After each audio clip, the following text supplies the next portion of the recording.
जामनगर गांव में कुमार नाम का एक 16 साल का लड़का रहता था। बचपन से ही कुमार बहुत ही पतला था, इसीलिए गांव के सभी लोग उसका हमेशा मजाक उड़ाया करते थे। कुमार इस कारण बहुत दुखी रहता था।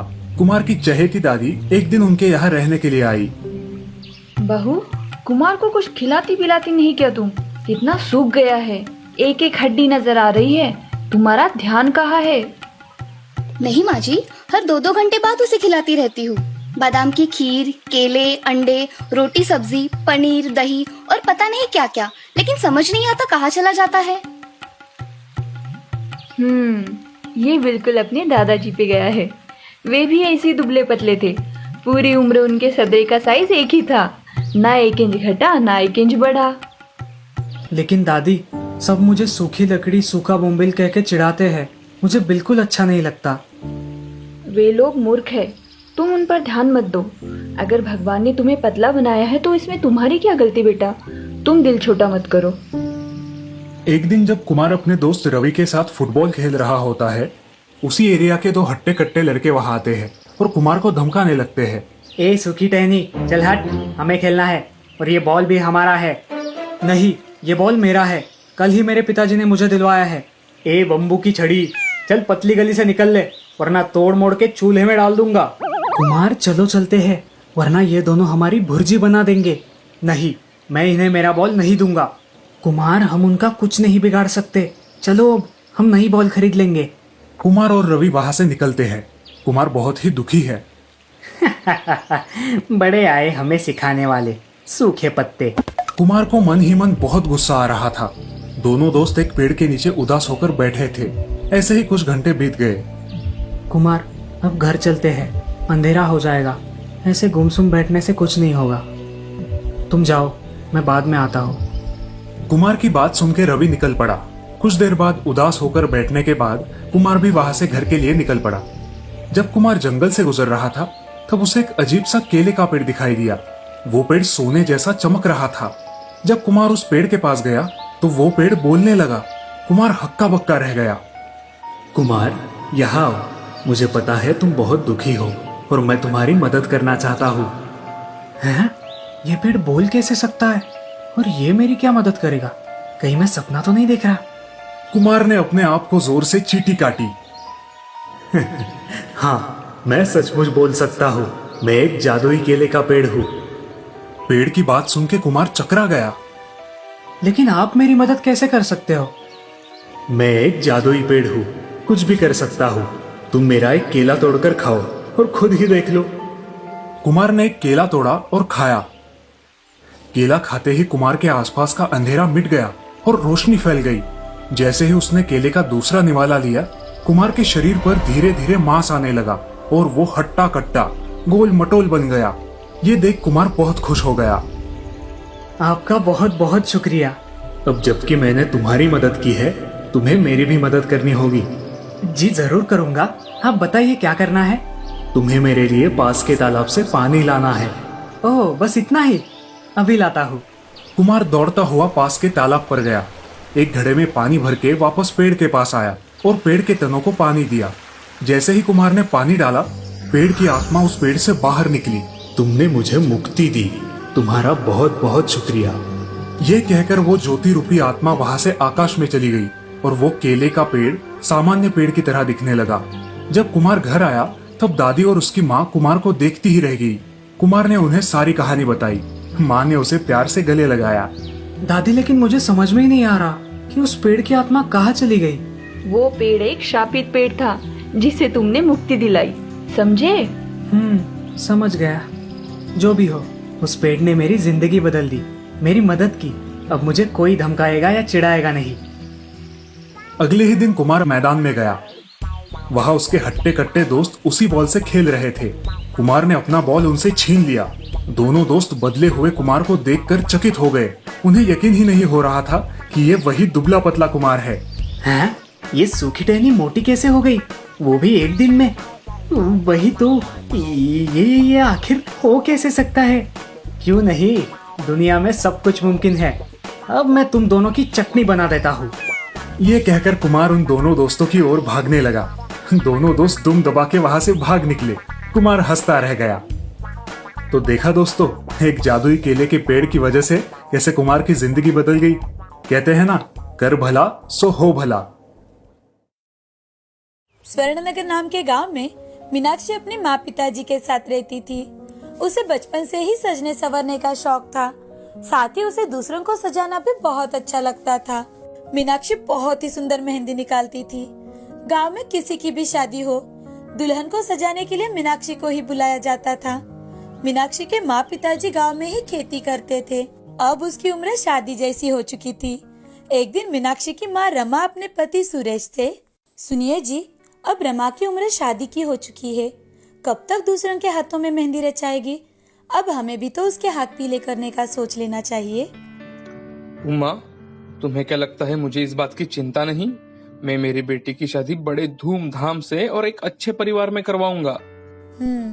बिल्कुल सही कह रहे हो आप। आखिर हमारी भी तो एक लौती लाडली बेटी है मीनाक्षी। अब सुरेश और उमा अपनी बेटी के लिए अच्छे रिश्ते देखने लगे। तभी सुरेश की बहन सुशीला सुरेश से, भैया, मैं चाहती थी कि क्यों ना हमारा रिश्ता और भी ज्यादा मजबूत किया जाए। मैं मीनाक्षी को अपने घर की बहू बनाना चाहती हूँ। सुशीला की ये बात सुनकर सुरेश बहुत ज्यादा खुश हो जाता है और अपनी बहन की बात को मान लेता है, क्योंकि सुशीला का बेटा राघव एक अच्छे से जॉब पर था। तो सुरेश ने बड़े ही धूमधाम से मीनाक्षी और राघव की शादी करवा दी। अपनी बहन का बेटा है, ये देख सुरेश ने उसकी कोई जांच पड़ताल की ही नहीं। अब शादी के कुछ दिन बाद ही सुरेश मीनाक्षी को छोड़कर शहर चला जाता है। साथ ही उसे कभी मिलने नहीं आएगा, ये चिट्ठी में लिखकर चला जाता है। मीनाक्षी, तुम सुंदर तो हो, लेकिन साथ में एक अनपढ़ और गंवार लड़की हो। मुझे लगता है तुम घर के काम के सिवाय और कोई काम कर ही नहीं सकती। शादी के कुछ दिन बीत जाने के बाद राघव कुछ बदला बदला सा लगने लगा था। वो हमेशा ही मीनाक्षी से गुस्से में बात किया करता था। जब राघव उसे छोड़कर गया तो उसे बहुत ज्यादा बुरा लगता है। साथ ही उसे ये जानकर बुरा लगता है कि वो पढ़ी लिखी नहीं है, इसीलिए राघव ने उसे छोड़ दिया है। वो रोते हुए अपनी सास से, ये आपने क्या कर दिया माँ जी? आपको पता था कि राघव को पढ़ी लिखी लड़की चाहिए, फिर भी आपने हमारी शादी करवाई। क्यों? आखिर मेरी इसमें गलती ही क्या थी? आपने मुझे और अपने भाई को धोखा दिया है। धोखा, बिल्कुल धोखा दिया है। उन्हें जब ये बात पता चलेगी तो उनका क्या होगा? ये सोच सोच कर तो मेरी जान जा रही है। सुशीला मीनाक्षी को समझाते हुए, नहीं बेटी, मुझे ये बात बिल्कुल भी पता नहीं थी। मैंने जब राघव से पूछा तो उसने तुम्हारा नाम सुनते ही हाँ कर दी थी। मैं अपने बेटे के साथ साथ अपनी भतीजी की जिंदगी खुशियों से भर देना चाहती थी। तुम दोनों को खुश देखना चाहती थी। तुम जो समझ रही हो वो बिल्कुल गलत है। मीनाक्षी सुशीला की बात सुनकर अपनी सास के गले लगकर जोर जोर से रोने लगती है। उसे कुछ भी समझ में नहीं आ रहा था कि अब क्या किया जाए। अब वो अपने पिताजी से बात करने के लिए उन्हें फोन लगाती है तो उसकी माँ फोन उठाती है। हेलो हेलो माँ, मैं मीनाक्षी बात कर रही हूँ। क्या चल रहा है? पिताजी की तबीयत कैसी है माँ?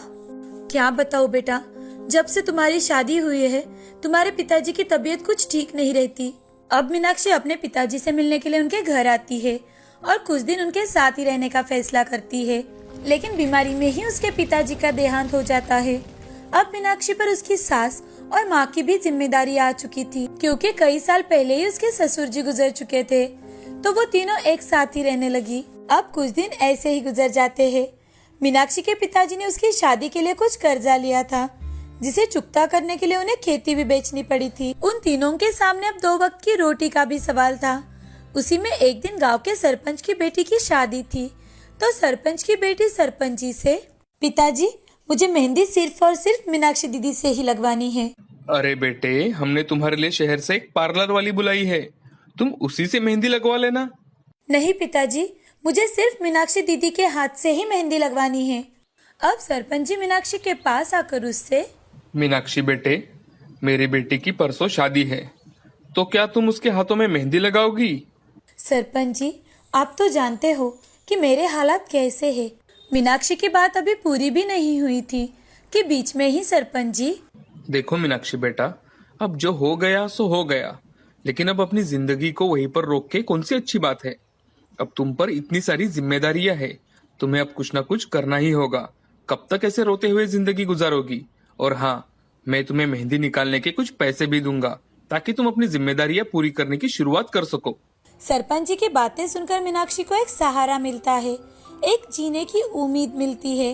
और अब वो मन ही मन, नहीं अब बस बहुत हो चुका, अब मैं एक काबिल इंसान बनकर दिखाऊंगी, राघव को दिखा दूंगी कि मैं कोई गवार लड़की नहीं हूँ।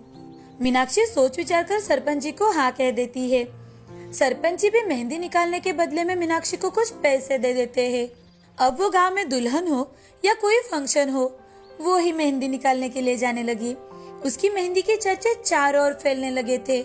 मेहंदी निकालने के साथ साथ ही वो अपने घर पर ही मेहंदी के कोन बनाकर बेचने लगी। उसकी मेहंदी को अच्छा रंग चढ़ता है, ये बात सुनकर आसपास के गांव के लोग भी उसके पास आने लगे और मेहंदी के कोन खरीदने लगे कि आसपास के सारे गांव की औरतें उसी के पास मेहंदी निकालने के लिए आती। साथ ही उसे अलग अलग जगह से मेहंदी निकालने के लिए बुलावा भी आने लगा था। अब उसने अपने पास अच्छे खासे पैसे जमा कर लिए थे, जिन पैसों से उसने अपनी आगे की पढ़ाई पूरी की। साथ ही वो मेहंदी सिखाने के क्लास भी लेने लगी थी। अब उसने क्लास के लिए बहुत बड़ा हॉल बनवाया था, जिसमें बहुत सारी लड़कियां उससे मेहंदी सीखने के लिए आती थी। एक दिन राघव अपनी माँ से मिलने के लिए अपने गांव जाता है, तो उसे पता चलता है कि उसकी माँ अब मीनाक्षी के साथ ही उसके गांव में रहती है। तो वो अपने माँ से मिलने के लिए मीनाक्षी के घर पहुंच जाता है। अब वो मीनाक्षी की ये तरक्की देखकर बहुत ज्यादा चौंक जाता है। साथ ही मीनाक्षी के क्लास में पढ़ाने की कला देखकर उसे अपनी गलती का एहसास हो जाता है और वो अपनी माँ, पत्नी, अपनी सास से वो हाथ जोड़कर माफी मांगता है।